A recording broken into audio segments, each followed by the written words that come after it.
আরে দেখো দেখো, এই গরিব হালকু এখনো তার ওই ভাঙাচোরা অটো চালাচ্ছে। ওর যোগ্যতা তো এটুকুই। আরে রে গরিব হাল্ক, দূরে সর, আমার নতুন বাইকটা নোংরা করিস না।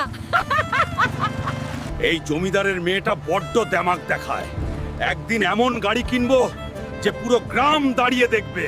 আরে ম্যাডাম, এই গাড়িটার দাম কত? এই গাড়িটা আমি কিনবো, সে যত দামিই হোক না কেন। আরে হালকু, এটা বুগাতি গাড়ি। পুরো বাংলায় কেউ এত দামি গাড়ি কেনেনি। তুই গিয়ে তোর ওই লক্কর ঝক্কর অটো চালা। ম্যাডাম, আজ হয়তো বুগাটি কেনার ক্ষমতা আমার নেই, কিন্তু এমন একদিন আসবে যখন আমি আপনার পুরো শোরুমটাই কিনে নেব। আমাকে যে কোনো ভাবে বুগাটি কিনতেই হবে, কিন্তু বুগাটি কিনতে তো 30 কোটি টাকা লাগবে। এত টাকা আমি কোথায় পাবো? সবাই শুনুন, যে এই এক চোখা কোবরা পাহালওয়ানকে হারাবে সে পাবে পুরো 100 কোটি টাকা। ওকে তো আমি ধুলো চাটাবই। এই গ্রামে কি এমন কোন পুরুষ আছে যে কোবরাকে হারাতে পারে? পুরো বাংলায় এমন কেউ